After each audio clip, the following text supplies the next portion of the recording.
Cool. All right. For those of you on Zoom, can you see my screen okay? Excellent. Same Zoom protocols as last time. If the screen ever goes dark or something, or if you can't hear my mic or anything else, if there's any technical issues on your end, definitely let me know about it.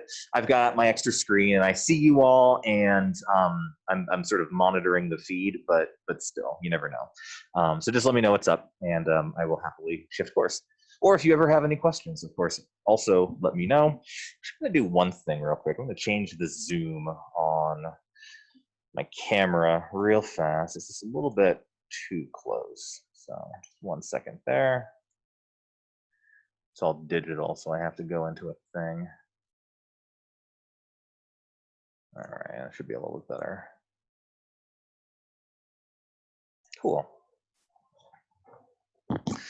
All right, so at this point in time, we've hopefully downloaded Blender.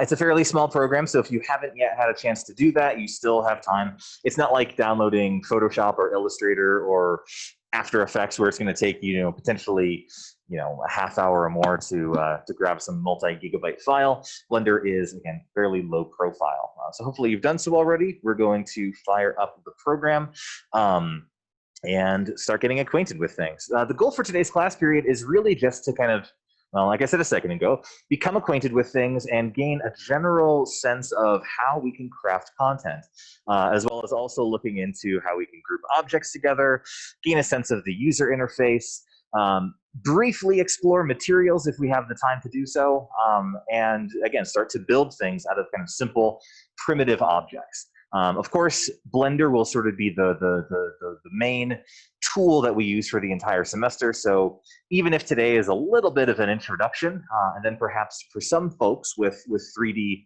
modeling and animation experience, a bit of a review, we will progress quickly and get into sort of more deeper content. But I just want to make sure that all of us are on the same page, all of us feel comfortable with the tools. That way, as we move forward, we don't get snagged on those details. So I've got Blender opened. It is going to ask us a few sort of configuration things when we load it up.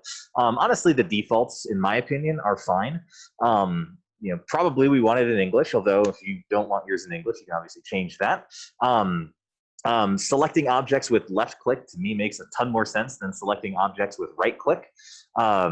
Hitting space will play your timeline. We're not going to do any animation today, but similar to other programs like After Effects and Premiere, that's a pretty standard thing. Spacebar plays whatever you're doing. You hit it again, and it pauses it. So I'm really not going to change any of that. The color scheme, dark or whatever else, that's kind of personal preference. Again, I'm going to stick with the defaults.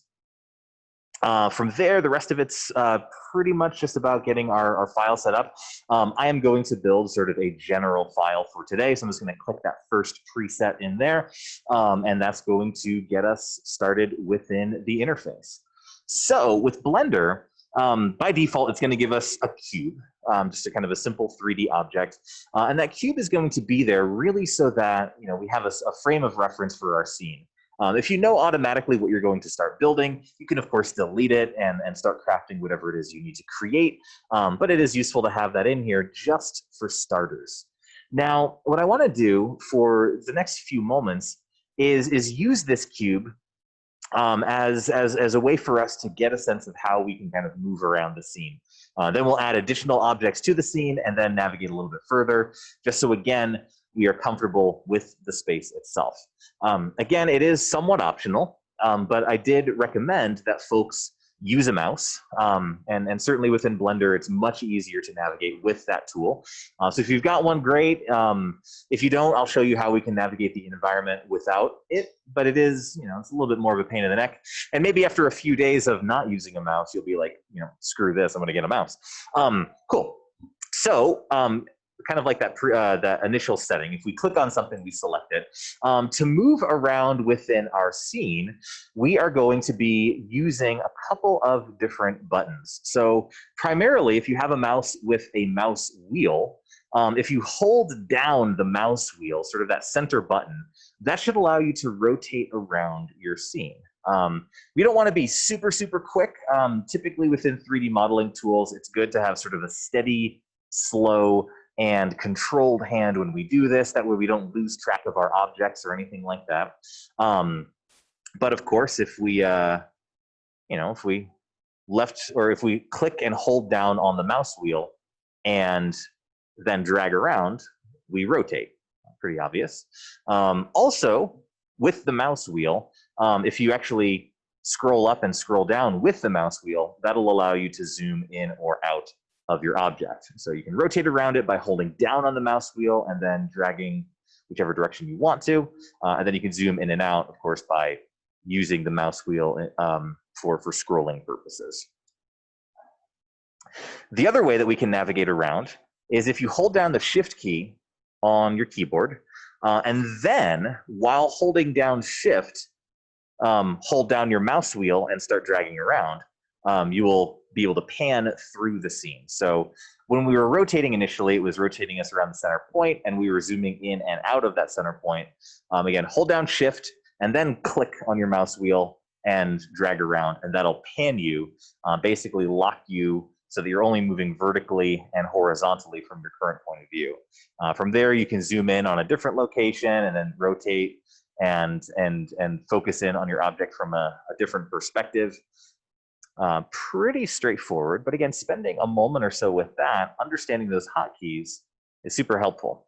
For those of you who don't have a mouse with you, and you've just been kind of twiddling your thumbs for the last little bit, you can achieve these same things directly within the interface itself. In my opinion, it's just a little bit more of a hassle. So if you pay attention to the upper right-hand corner of your interface, you should see a little axis point with an X, Y, and Z axis. And you can use that again to kind of scroll through your scene.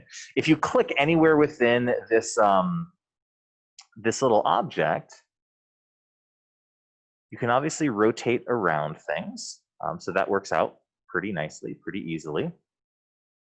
If you hold down Shift, let's see, we hold down Shift. What we could do also, let's see, zooming in, let's see. So to zoom in or out, that would just be a matter of doing a 2-finger on the trackpad. Pretty much same gesture you probably use to zoom into other objects as well. So you can use the trackpad to zoom or the mouse wheel to zoom. If you want to pan, there's a little hand icon directly below that axis. So we have the axis here, which we can use for rotation just by dragging around a little bit. And then this hand icon, which if we click and hold on that, it allows us to pan around in our scene. So I actually just lost my scene, which is a little bit annoying. And that's honestly kind of a common thing that's going to happen. So I lost my scene somehow. I think because I was zoomed in, I moused over somewhere too far. So hypothetically, I mean, maybe there's a glitch, but hypothetically, if you lose your scene, it's probably still there. 99.9% of the time, it's still going to be there somewhere. You're just not looking at it right now. In real life, if you're working at a table, building something or whatever else, it's easy to find those things again because you physically look where that object was. In a 3D environment, though, we're basically in a void. We're in this nondescript space that doesn't have anything other than a grid to give us the roughest frame of reference. So one thing we could typically do to find our content if we lose it is just zoom out a whole bunch. If I zoom out quite a ways, eventually I will find kind of that main origin point of 0, 0. Once I know that, okay, well, there's my object. It's really small right now, but there it is. Then what I could do is use my tools and slowly start zooming back in on it. And I can hold down, or I can pan and slowly begin to get closer to that space. Let's lock that real quick.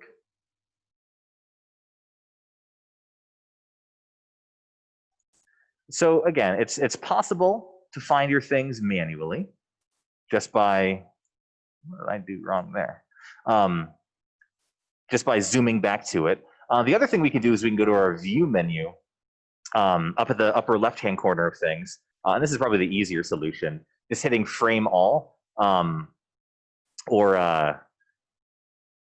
what will be the other one that's using? Frame selected would probably be decent as well. Frame selected is going to take the object, just that one specific object, and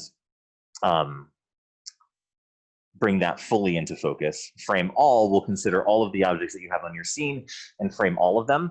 So it just sort of depends on what you need. But again, if you ever lose your scene, it should be fairly easy to find it again, either by like just rotating a bit, zooming out and looking for it, or just going up to view and hitting frame selected or frame all. Now, the challenge could be, frame selected could be, one second, frame selected could be kind of pointless if you can't even see the thing. You can't click on it, you can't select it if you can't see it. But you should be able to use your interface, your scene collection over on the upper right-hand side of your interface, and click on your objects there. Hopefully you'll know what they're called. Like I know I have a cube, so it's called cube. I should be able to select it just in the menu on the side, and then same thing as before, frame selected. And even though I couldn't see the object, even though I couldn't click on the object, because I selected it within my scene collection menu, that was enough for Blender to bring me back to that object so that I can, well, continue moving forward. Cool.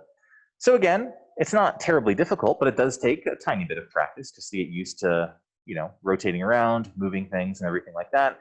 And again, just note that we can do so with a mouse as well as just with our laptop and a trackpad if we need. We just tend to need the tools in the upper right-hand corner to make that really work. So your call on how you want to do things. I'm definitely a mouse person, so that's what I'm going to do. The other thing that you may have noticed if you were using this axis in the corner here is if you mouse over any of the axes that's labeled, you know, X, Y, or Z, what you can do is essentially lock your perspective directly on that axis. So if I click on X, I'm looking at my object directly down the X axis. It's basically coming straight at me. So I'm looking at my object from the side. If I were to hit Z, it's going to rotate my view, and I'm looking at my object directly down the Z axis, or in this case, from directly above. Same if I chose the Y axis, that's going to have me look at it from the other side. So we have the ability to, again, explore our object from different perspectives, either sort of a geometric view of our choosing, or from a left, right, top, bottom, side, whatever type of view, if we want to be specific with things. It depends on what you're modeling, it depends on what you're crafting. In many cases, if the thing you're building kind of has more of an organic feel or characteristic to it, it's fine if things aren't perfect, right? Because, you know, rocks or trees or things like that aren't necessarily perfect. If you were trying to build like a tiled floor or a brick wall and you wanted everything to be very, very precise, then it would maybe be useful to use one of those side views or top views to make sure all of your objects are exactly where you want them to be. So really a lot of flexibility here. And again, just note that you can navigate through your interface in a number of different ways. Any questions so far on that? Cool. Perfect stuff. Oh, yes, go ahead. The ZXY thing in the right-hand corner. I joined a couple minutes late, so my interface looks slightly different from yours. Interesting. Do you have a cube on screen? Mm-hmm. If the interface, like, so would you mind sharing your screen real fast? I'll stop sharing mine, just so I can get a sense of what it actually looks like. Let me scoot, zoom off to the side there. Interesting. Yeah, like on that. So the problem here seems like, I'm just kind of quickly scoping out your project. It looks like the version of Blender you're on is 2.79. and I'm using 2.8 something or other, 2.83. So I think you're just on an older version. Okay. Yeah. So I don't know if you just downloaded this now or if you've had Blender installed on your computer for like a little while. Yeah, I've had it for a little while, but I've never really gotten into it. Okay. Yeah. What I would do real quick, and it's not really going to set you behind too much, is I would just close Blender, download the latest version directly from the homepage at blender.org, reinstall it, and once you open it up again, you should be exactly where I am. All right, cool. I was wondering why yours looked way cooler than mine. I'll admit it does look a little bit nicer now than it used to. It has nothing to do with me. It's they've done their refresh. So thanks for asking about that. And I suppose if anyone else was noticing the same thing, we'll go from there. I guess on the subject of versions of the program, I don't plan on necessarily updating throughout the semester, unless there's something significant that happens. Like if they do update fairly frequently, and if they do an update that's really significant, I will, I'll download it, and I'll recommend that all of you download it also. But typically speaking, with software that I use for classes, I don't usually do updates mid-semester, simply because the way that OIT operates is when they do an install, they typically update right before a semester starts, and then they leave the software alone until the very end of the semester. It's a little bit annoying, but a big reason for that is, of course, there's a number of laptops on campus, and you can't update a laptop if it's, turned off and closed. If it's a physical machine that's physically connected to an Ethernet jack, you can remote access them, you can remote power them on and run an update. But there's so many computers on campus that OIT manages that are laptop based, that it makes updates difficult. Whenever OIT does laptop updates, they have to come to our building, open all of them up, basically set up a little mock computer lab, and run those updates sort of manually to an extent. I mean, it's still mirrored and everything, but they have to come in and physically get those laptops ready. So because OIT doesn't update software typically, unless it's summer break, winter break, right before a semester begins, I want to try my best to stay on the same version of software that they are on. The big reason for that is, of course, if there comes a time during the semester where my laptop doesn't work, or perhaps if your laptop doesn't work, I want you to be able to jump in to the software, and that software is essentially what the software is that you were using on your machine. So again, if there's something really, really significant that happens with Blender, I might say like, hey, actually, just kidding, go download it real quick, or go re-download the new version real quick, but probably not. Same goes for Adobe software as well. OIT probably isn't going to update anything in the Creative Cloud between now and December. And it is useful in a lot of ways to have your software as up to date as theirs. If you've already run your Adobe updates, maybe over the weekend or maybe last night or something like that, that's great. That's where I am with things. I ran an update just this previous weekend myself.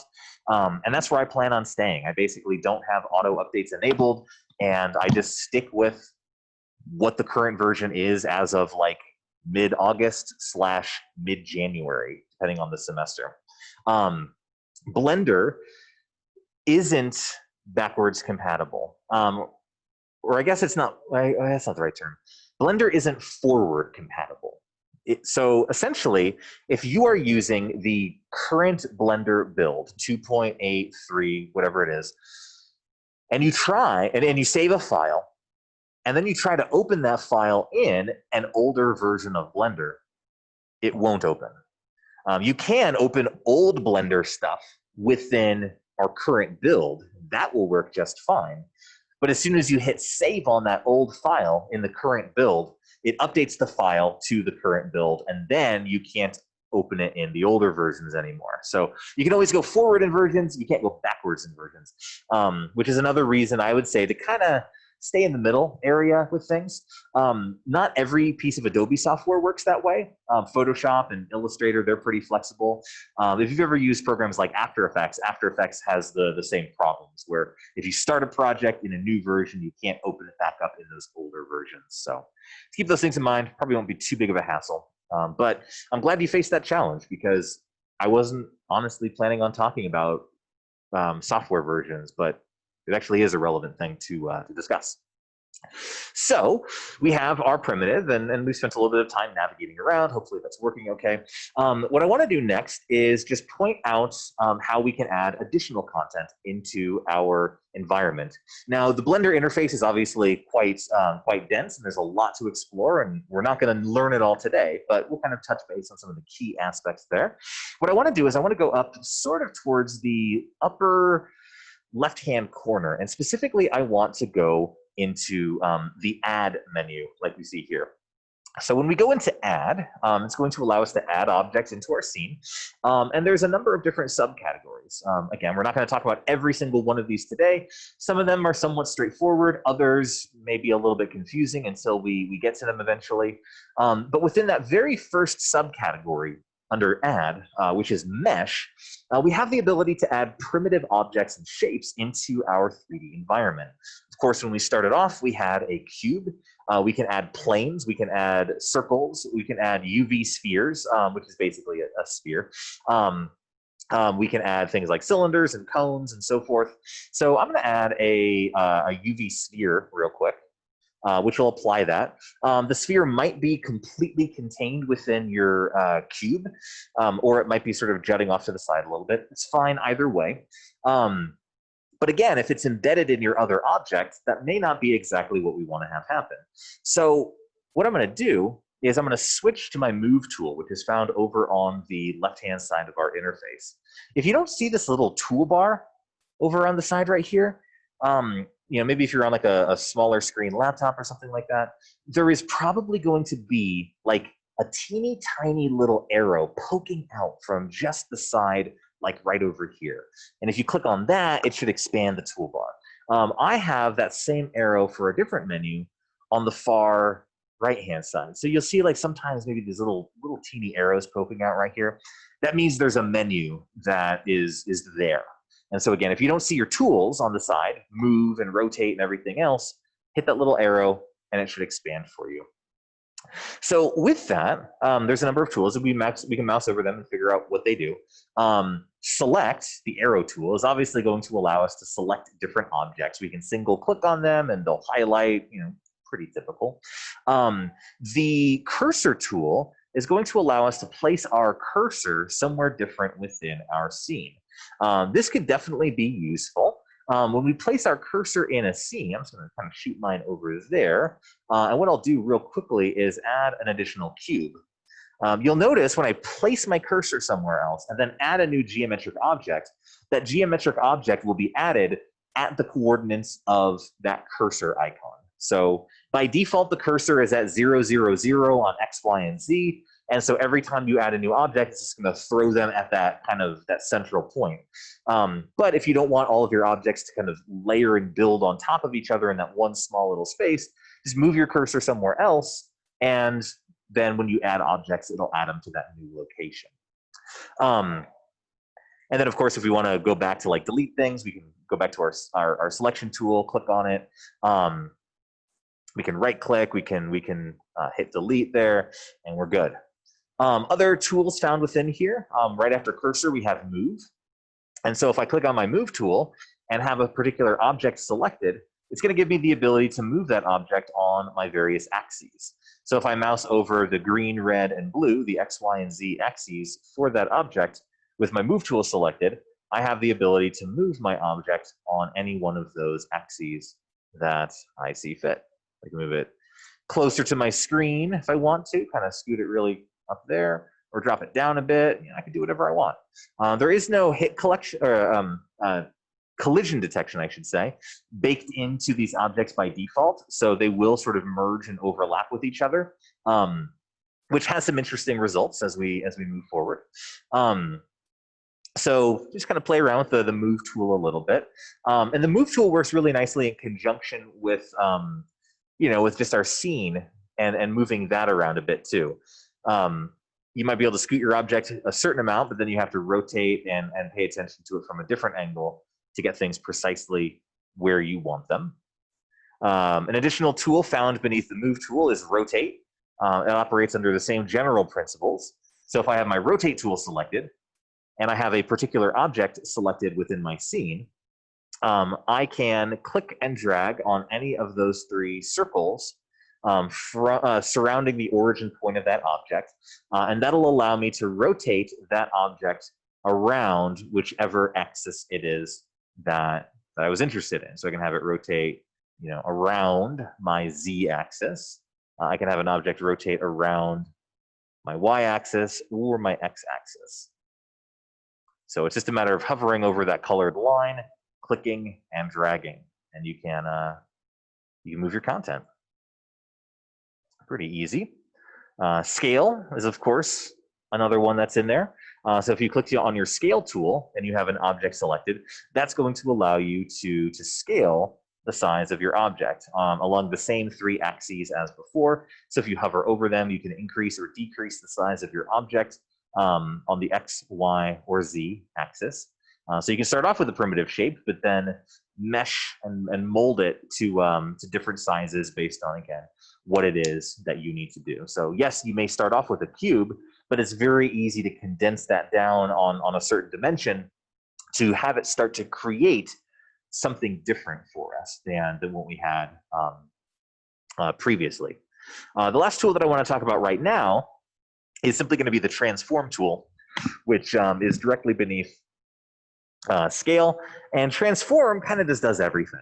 You'll see when you have transform selected, we have the rotation axes baked into it, we have the move arrows built in, and we have the scale squares built into it as well. So essentially, if we have transform selected, it allows us to modify all three of those major properties of our object all at once. So in some cases, that may be a little bit more convenient.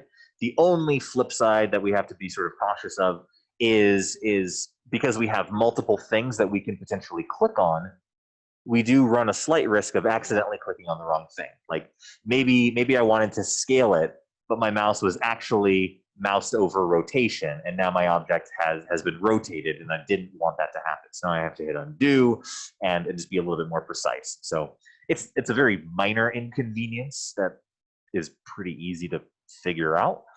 But again, I would say it's the only drawback to the transform tool versus the individual move, rotate, and scale tools that are found next to it. And again, I would say like maybe when you're finished manipulating an object's rotation or scale or whatever else, what I tend to do, not just within Blender, but really all design programs, is I tend to move my mouse back to the select tool, kind of the default arrow tool, once I'm done. That way I don't accidentally run the risk of moving an object or rotating it. Select is it's just selecting things, right? If I leave my move tool on and I click and drag, I might accidentally move an object. And in this case, I don't want that to be the case. So I won't always narrate that step, but again, I do quite frequently just kind of head back to that move tool. So keep those things in mind. What I want to do next is I'm gonna delete these two objects real quick. I'm just gonna right click on them and delete them. And I'm gonna go back in and add a new cube in this case. So, and in terms of all of the other primitives, like there's a lot here. Like I said, we'll talk about many of them. I encourage you to start tinkering with some of these as well. There's no rule that says you must wait for me to teach something in class. If there's ever a time where you're kind of just playing around with the program and you're like, I wonder what the meatball tool does, or I want to play with text a little bit and see how that works. Certainly jump in and start exploring. And Blender is pretty well documented. So if you're like, I can't get this one thing to work with the text tool the way that I want to, chances are there's a Google video or a YouTube video out there that might illuminate the subject if it's something that you're interested in, but we haven't quite gotten to it in class yet. So just always remember that that's the case, not just for Blender, but really all design tools, all design programs. So always be encouraged to self-learn and everything. I'm here for you, of course, but we only have a couple of hours per week. And again, I don't like the idea of you having to wait if there's something you're interested in. Cool. So what I'm going to do with this cube, I'm going to apply, I'm going to add it to my scene.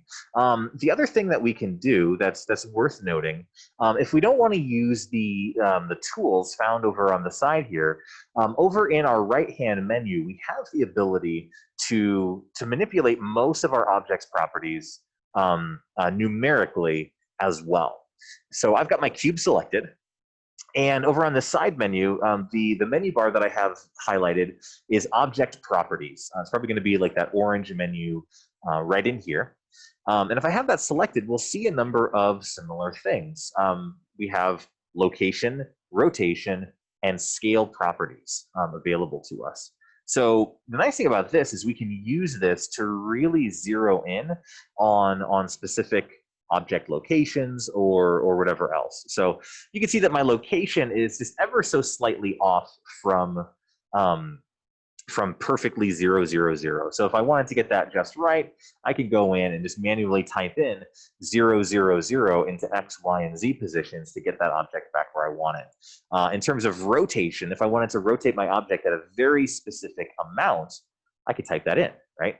So I could say I want to rotate it on the X-axis, or maybe I'm going to rotate it on the Z-axis. But let's say I want to rotate it on the Z-axis by 45 degrees. I could type in exactly 45, and my object will do that.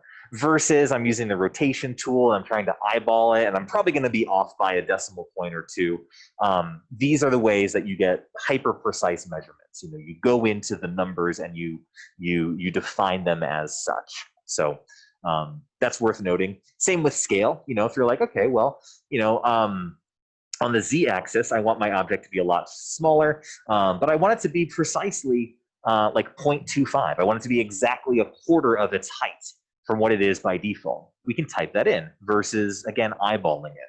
So this little field, even though it's in a way redundant, in other respects, it gives us a lot more control than simply dealing with things by hand, I suppose. So just remember that. Here's another interesting thing that I want to tinker with real quick. So I've rotated my cube at a 45-degree angle, so it kind of has a diamond-like shape to it right now. But what I want to do is I maybe want to manipulate this so that the object is maybe a little bit longer than it is wide, right? Like, I mean, right now it's kind of a perfect diamond shape, but I'm not pointing at the whiteboard right now, but like, what if I want it like really, really kind of tall, but narrow as well? I might think to myself, like, okay, well, here's my axes. If I wanted this to be longer on one axis, why don't I just sort of pull on that one axis? The problem is they're all sort of linked together. I think it's a little weird. Here's something we can do to maybe help us with that. My object's been rotated to its side, and it's selected right now. What I'm going to do is I'm going to go up to my option menu and choose something found a little bit down from there. So I'm going to go to Object, and then I'm going to go to Apply. And after I go to Apply, you'll see a number of different things: location, rotation, scale, transform, etc. What I'm going to do is I'm going to hit, I could technically just hit Apply Rotation in this case, but I'm going to apply all transforms. So you can go ahead and click that. And pay attention, if you can, to my properties. Specifically, pay attention to my Z rotation property right now, which is going to be set at 45. If I hit Apply All Transformations, you'll notice what it did was it set my rotation value back to 0. And it also set my scale for X, Y, and Z back to a scale of 1. So basically, you know, I scaled the object down and I rotated it the way I wanted it to be rotated. But then by applying those transformations to the object, I've essentially normalized that object. I've basically reset all of its properties back to normal or default. So even though it's squished down and it's rotated, by applying the transformations, that is now the default state of this object. It's not a squished down, rotated cube. that is literally how the object is supposed to be now. Does that kind of make sense?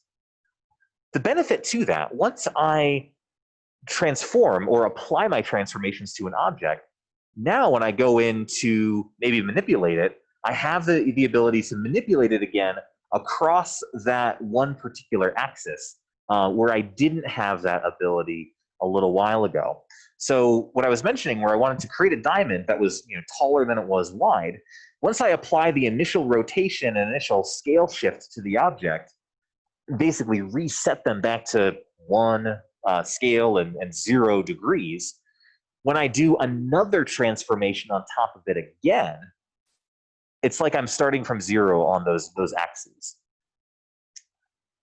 So you might encounter times when you're trying to manipulate an object and it's just not behaving the way you want it to. It's like, okay, well, I changed one piece of it, but now I'm trying to do this other thing and it's acting strange.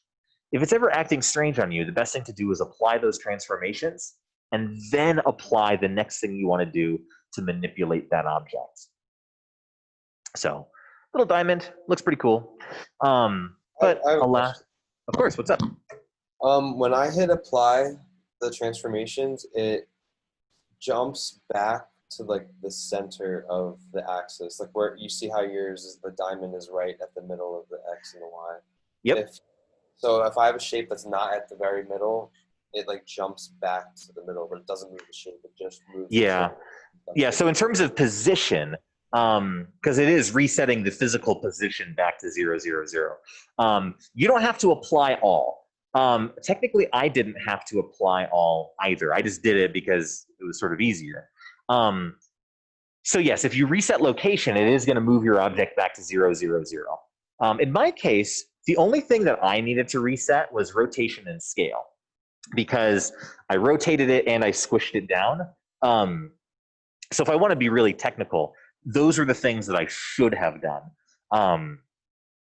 Okay, my object was already at 0, 0, 0, so resetting that didn't matter. But that is a great observation. If you don't want your object to go back to the beginning point, when you're applying a transformation, don't choose apply all, and don't choose apply location. Cool. So alas, our nice little diamond, we're going to get rid of you real quick. I keep hitting delete, but you need to use the numpad delete on a keyboard as opposed to the backspace key. But I have a quick question as well that was pretty similar.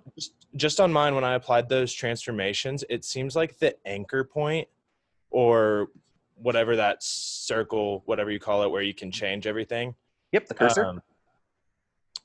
It might be the cursor. It just seems like it's at a corner now and it's not centered in the object. It seems like it's moving normally, but. So the cursor will move. You can go to your cursor tool and kind of click where you want that to be.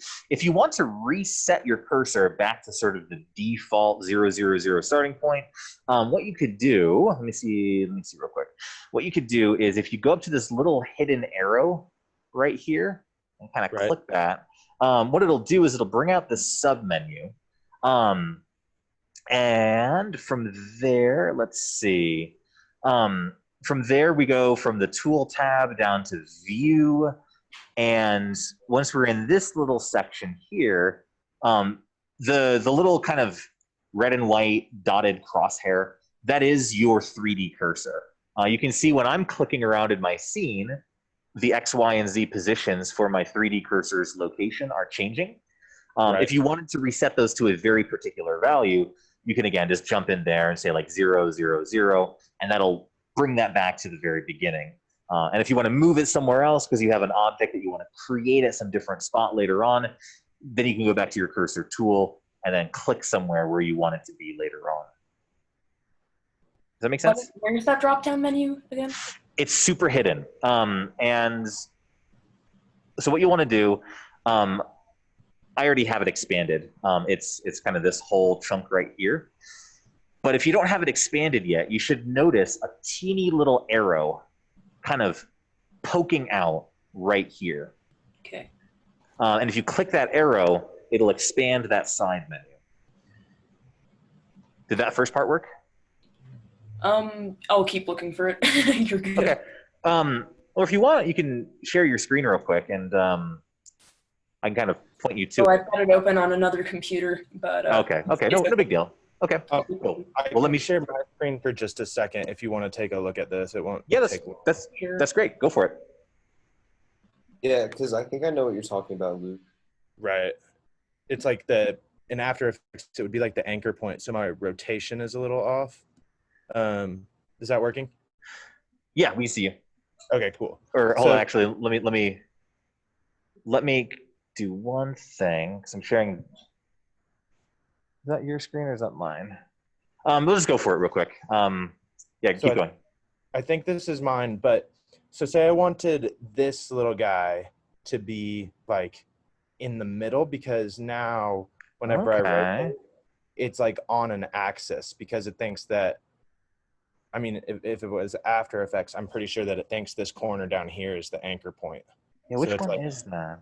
Everything's all warped and not rotating off of its center. Yeah, like I know if that happens in Cinema 4D, there's a tool where you can just literally move that point to wherever you want. I'm wondering if the same tool inside of this. Interesting. How did that get out of whack? It moved as soon as I did apply all, but I hadn't even moved my cursor or anything at that point. Maybe if I just delete it and try and make a new one, it might be better. Yeah, no, that is a good point. I see what you mean. Yeah, the better thing to do, like in this case, so I've rotated my object slightly and moved its position. The better choice would just be, rather than like apply all, I could just apply rotation, so that my rotation is now 0 degrees, but my anchor point is still surrounding the object. So that's how I would go about doing things. Thanks for asking about it. I'm gonna take over again with screen share. Cool. Zoom folks can see my Blender interface. Cool. What I want to do next is I want to talk about object duplication and starting to kind of build slightly bigger things than what we've had in the past. So the idea that I have, and this will sort of be like maybe a little bit of a segue into our lab/homework assignment. What I want to do, or I think something that could be kind of fun. Let's see. So maybe not medieval well, but like wooden well. So things made out of wood and things made out of brick tend to be fairly easy things to conceptualize when we're dealing with 3D models. Again, you can do very complex things with masonry and carpentry, but the materials tend to be fairly blocky, fairly geometric objects. And so a brick wall, technically, like a 3D brick wall, I mean, well, you can make a texture for things. That's probably the easier way. But if you were to craft a brick wall within a 3D animation program, you're literally just taking your cube shape, changing their scale a little bit, and then stacking them up like a brick wall. If I were to build something like a well, like this or something, even though, yes, there's lots of components to it, if we look at these components, most of them are really just squares, or they're cube-based in their original foundation. The rope is maybe the one exception, where obviously it's, you know, bent and spiraled and everything. But the shingles on this roof are just cubes. They're squished down and really, really short, but they're cubes nonetheless. The support structures on the side are, again, just cubes that are really tall and squished down depth-wise and horizontally. Even this bottom area where you have kind of these wooden panels, I mean, yeah, they kind of all go in, and I'm sure in terms of the cuts that were made in this true physical object, you know, there's nice angles so that they fit in perfectly with each other. The beauty about 3D modeling is we don't have to worry about those precise angles and making sure things lock together. We could literally overlap them, and that corner will be sort of obscured by the overlap. So I want to maybe try to create something like this. We'll see if we have time to finish it. But if we don't finish it, I think we can at least start to make good progress on things where this becomes an understandable process. And this is, I think, really, really important because, again, most 3D modeling that we're doing, there's no magic button that's just going to make your 3D model look the way it is. You're building an object with virtual materials. You're building it with primitive objects. We can eventually get to the point where we're like molding and shaping things and manipulating a mesh, kind of like building with Play-Doh or clay or something like that. But ultimately, at the end of the day, to build a 3D model, we have to manipulate digital objects. Just like how to build a physical object in the real world, we need to manipulate physical objects and materials that are comprised of the thing we're trying to build. We want to make a table. We need a wooden surface. We need metal legs, things like that, and all of those things get attached together. So maybe we'll use this little well as a reference, or some other simple structure. You could build a table. You could build a chair. If you were to build a simple chair, it's kind of the same thing. A bunch of flat surfaces, and you're just manipulating their shapes so they all fit together. So let's see where we can go with this. I'm obviously have to kind of hop back and forth a little bit, but I'm going to go back into my interface, and I'm going to reset my cursor back to 0, or get it as close to 0 as I can, at least to start with. From there, what we're going to do is probably start off with a cube. So I've got my well, right? I'm going to go up to objects. I'm going to go over to mesh. Sorry, to add mesh, cube. And I'm just going to smush this down so it starts to look like the initial one. So I'm going to jump into scale, drop it down a little bit on one dimension, drop it down on another.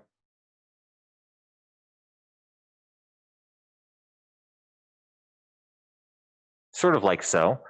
I have no idea what kind of depth this has to it. These true wooden planks might be fairly narrow. And if they are, that's fine. I could, narrow them up a little bit and work that way. Doesn't really matter. The beauty of a lot of this is the stuff that's hidden can kind of remain hidden and it'll stay out of our view. We don't want to be too sloppy, but we don't have to worry about too much about what's happening underneath the object. So what I'm going to do next is I'm going to change my view to a direct top-down view. We already talked about that a little bit. To make that happen, what you want to do is you want to use the axes points within this interface up top. I'm probably just going to click on Z just to basically drop me directly down on top of the object. That way, if I'm rotating or if I'm moving things around, I'm not accidentally rotating them in all directions. I'm just rotating it around the direct top-down shot. And then when I'm moving it, I'm also just moving it from that top-down shot. I'm not kind of moving it all around as well. So once I've got this little panel off to the side, I'll switch to my move tool. Maybe scoot it off to the side a little bit. And what I'm going to do is I'm going to duplicate this object to create a second copy of it. Even though this is a very simple step, the effect that it has is quite profound. So obviously, if I were to build this well, there's a lot of pieces. And even though it didn't take very long, I spent a few moments shaping that first cube to the size I want. And if I were to look at the bottom part of this well, it is a whole bunch of pieces. I mean, I don't know exactly how many, but there's 6 rows, and there's probably a good 10 or more individual panels around it. So I'm really dealing with probably 60 of these cubes just to make the base of the well. And I could painstakingly go in and add a new cube and make sure the dimensions are exactly the same as the last one. But that's a lot of work, and it's not really efficient whatsoever. So what I could do instead is I could duplicate this first object make a copy of it, and then reuse that at maybe a slightly different angle. So I've got my object selected, and what I'm going to do is I'm going to go down to duplicate objects, just right here. That'll make a duplicate of the previous one. I could place it with my mouse if I want to, or I can hit enter once I'm done. If I want to place it in a very specific way, there's some things I could do. So I haven't placed it yet. There's a couple of hotkeys that we can push while I'm placing it. So one thing I could do while I'm in the process of placing it, I can hit X. And when I hit X, it'll lock that object so it only gets placed along the X axis. Or I can hit Y, and it'll only allow me to place that object on the Y axis relative to the object's starting point. I can hit R, and instead of moving it, I'm rotating it. So again, it gives me the ability to kind of shift those things. Let me get this back to how I want it. And particularly after I hit R, I can rotate it along a specific degree. So I hit R to begin rotating it, and then I hit Z so that I'm rotating it along the Z axis. And once I'm satisfied with that, I can click or I can hit enter, and it'll apply that to my scene.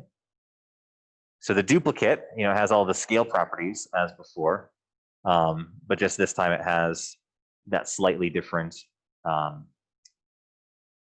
angle to it. And so I think I got that precisely at 30 degrees, which is good. And all I'm going to do is kind of position that new duplicated object so that it lines up with my initial object. So we can already start to see, I think, if we were to compare this to the well diagram that we're going for, if I'm dealing with this this lower portion down here, I can line these two objects up, and very slowly I can start to link them together to build out my structure. So we're going to see where we're going with that so far? Cool. So the next thing I would do, well, first of all, I'd switch back to my top view. But now what I could do is I can hold down Shift and click on both of those two initial objects. Now, if I were to duplicate them, I would get a duplicate of both as opposed to just the one individual one. So I'm going to go back up. I've held down Shift. And actually, I'm gonna click on this one first as opposed to this one. So I'm gonna click on this. Now I'm gonna hold down Shift, click on the first one again. I'm gonna go up to Object and duplicate objects again, and now it's going to give me, well, two more, right? And I can do the same thing as before. What I'm gonna do is I'm gonna move this object so that it's lining up. I know the angle isn't right, but I'm gonna move this object so that it's lining up with kind of the bottom corner of my original two. And I'll click to apply them. And once I do that, what I'm going to do is start to move these objects and rotate them into position. So I need to fiddle with it a little bit. So from there, I'm going to go to about 30 degrees. I'm going to try to get that precisely at 30. Or we're going to go 60, I should say. 30 more than what we were. And again, get that object finessed into place.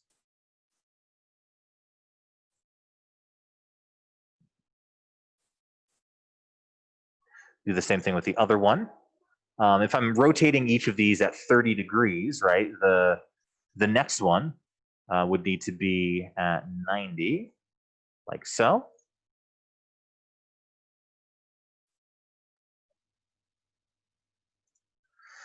And so now I have basically a quarter of my well done. Structure starting to look pretty good. If I wanted to, I mean, this is a wooden one, but if I wanted to, I could slightly adjust the height of these just a little bit to give it kind of a more messy, kind of handcrafted look to it. which again kind of has a nice appeal. And I would just continue the process, right? So next I would probably select 3 of them. I don't need to select this one because these 3 represent 1/4. So I'm just gonna maybe copy paste this a few more times. So I'm gonna duplicate those objects. Maybe set the rotation how I want it. Generally like so. 180 degrees. And set that into place. And now, so I'm basically halfway done. If I were to hold down Shift and click on all of them once more, well, again, I don't need to click on all of them because I've got these 2 right here and here already. And if I were to duplicate the whole portion that I have selected, I would have a duplicate of these, which is unnecessary. So I'm going to hold down Shift and actually just grab these ones right here. Because if I duplicate them, I could place them here and it'll create that semicircle. Or not semicircle anymore, it'll create the full circle. So I've got these chunks down here selected. And I'm going to go in and duplicate the objects. I'm going to hit R so that I'm rotating them. And I'm going to rotate these so that they are at the opposite side of things for me. So right about there. 210. And then scoot it into place. So again, now I have the lowest portion of my well ring created. And that's honestly the hardest part. To duplicate this now, and it's okay if you don't have like every single one of these steps done, just note that duplicating really speeds up the process. I made 1 cube, duplicated it, then I had 2. Then I duplicated those 2 cubes and I had a 1/4. Then I duplicated that and I had a 1/2. And then I duplicated it again and I had the whole circle around things. Now, again, using that well as a reference, we know that, this is just one little ring at the very bottom. And at least in terms of this well, I have, 6 more of these left to go. Well, if I have 1 ring done, the rest of this should be super easy. So if I just go back into Blender and I highlight that whole portion of content, if I go back up to Object and Duplicate once more, I'm just going to go in, hit Enter, to apply that duplication, and just drag the next stack up a little bit from where I was previously. Another thing to note when I'm looking at this reference material, you can see that each different row, it's sort of offset from the row previous. That's another really easy thing to do. With this second ring selected, I'm just going to switch back to my rotation tool and rotate that middle ring just a bit. I might need to reposition it slightly just to get it somewhat stacked on top of the previous one. It might go up to like my top view and just really zero that in. But again, this is handmade, so it's okay if it's not perfectly done, right? There's a little bit of discretion we have when building this. But now I have that second ring, which took almost no effort whatsoever. Just copy the first ring, duplicate it, make the second ring, and then scoot it up. Well, now that I have 2 rings, I'm just going to click and drag and select all of those first 2 rings. Go to duplicate again. And I want to scoot this up on my Z axis. I'm going to lock that. Just drag it up a smidge, and boom, now I have those 2 rings. Now, technically, I'd want to, duplicate those objects again, just to make sure I grab or I get all of it. I'm going to go to a side view. I'm going to click and drag to make sure I've selected those 2 ones once more. Object, duplicate, move it along the Z axis up from where it was. And there we go. Again, I could fiddle with it a little bit more and get it, exactly the way I want. There's some maybe greater overlaps than what I would want if I were really spending more time with this.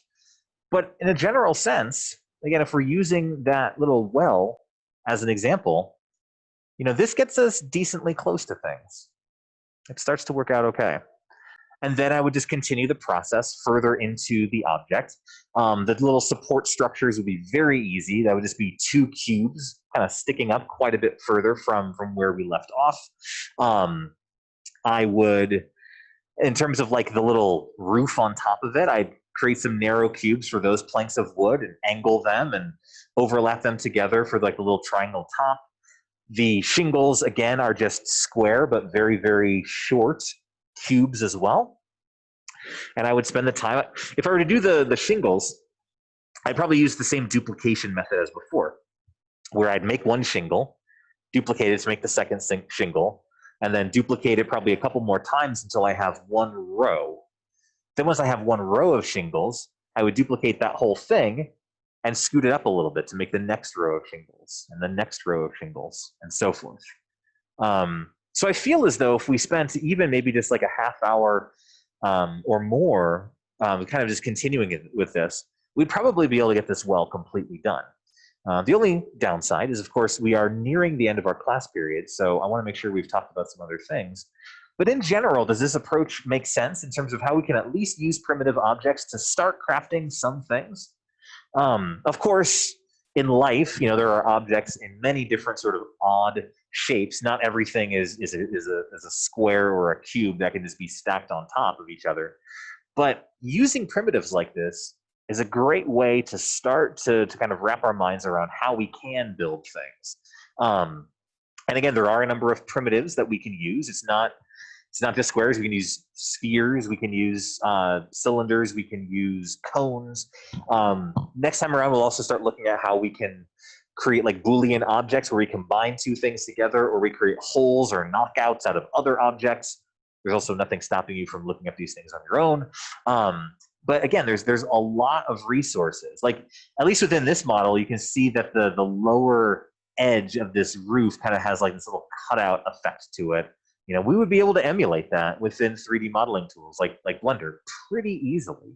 So again, more or less anything that can be crafted in the real world can be crafted in 3D modeling programs. And because 3D models aren't subject to the laws of physics and reality, you can technically build stuff in 3D programs that's super weird that couldn't exist in real life. So hopefully, again, this is making sense. You have a homework assignment for the weekend, kind of in this similar vein. So I'm going to switch over to Canvas. And this assignment should be lurking around within kind of our assignment page and everything. Your homework assignment for the weekend is to craft kind of a cartoony medieval home or medieval structure. And I put a couple of examples up. These are just little things I found on a Google search, right? But if we look at these structures, even just with what we've started to talk about, a lot of these elements start to become kind of familiar to us. Like these shingles, even though they're very, very kind of cartoony and abstracted, it's the same thing. These shingles are just little cubes kind of smushed down. This bench is probably just a cube for the top and a couple of, angled cubes for the legs. The barrel, you might be able to use a cylinder or something like that. These wooden frames, maybe not the curved ones, but at least these straight wooden frames are, again, just cubes embedded into the side of the building. This one is a little bit less kind of bulgy and weird, but it's the same thing. If I were to craft this house, what I would probably start off by doing is building one cube that's sort of the first floor of the house.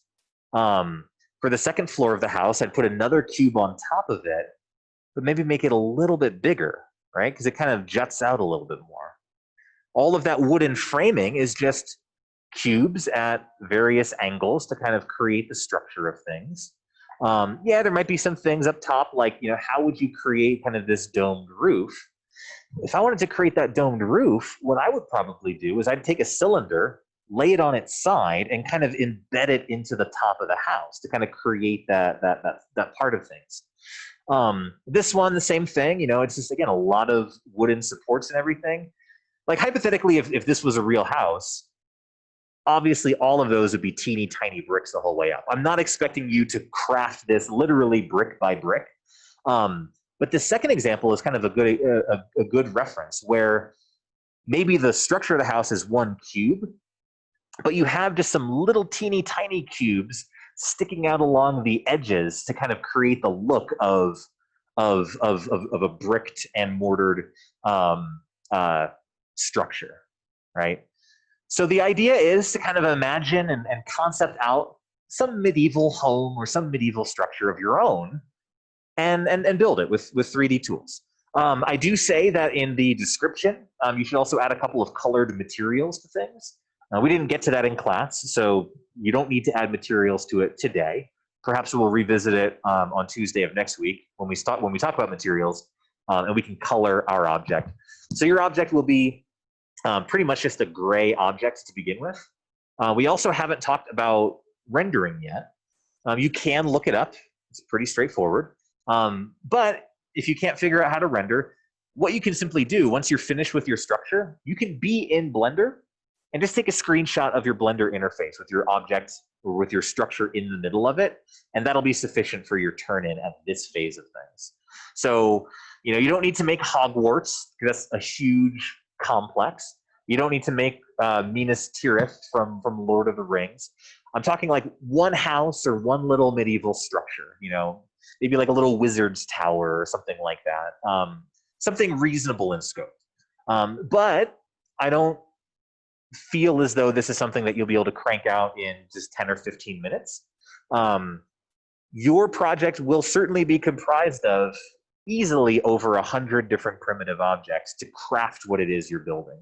If you build your thing out of like 10 primitives, you probably haven't spent enough time creating detail and nuance within it.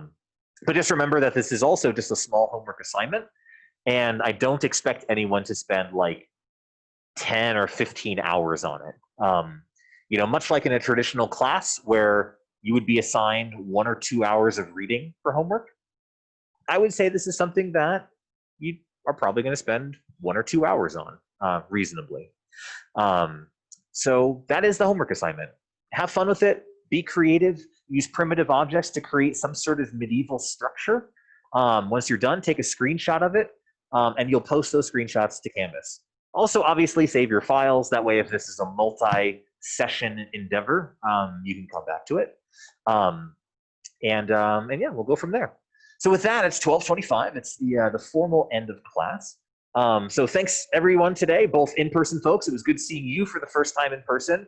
For those of you on Zoom, thanks for being here. Hopefully everyone has a great weekend. And again, next week we'll kind of go back to what Tuesday was. So people will switch and swap again, and we'll go from that. Catch y'all later. Thank you so much. Thank you. Yep. Thanks. Yep. See you later. Yeah.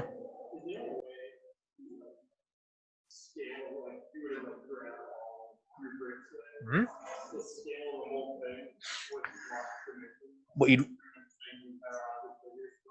What you'd want to do is you'd want to shift click to select all of those cubes within your project panel, and then right click on them and create a new collection, which is basically creating a group. And once you have that collection, did that not work for me? Hold on. I think I clicked something wrong.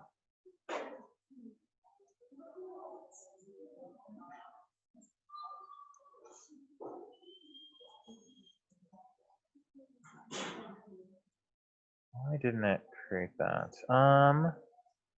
Right click.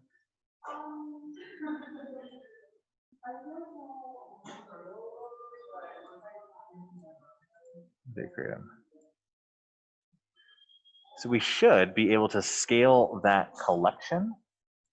What were these? And we can scale, sorry, real quick. Why isn't that working for me? Is that the wrong tool? There we go.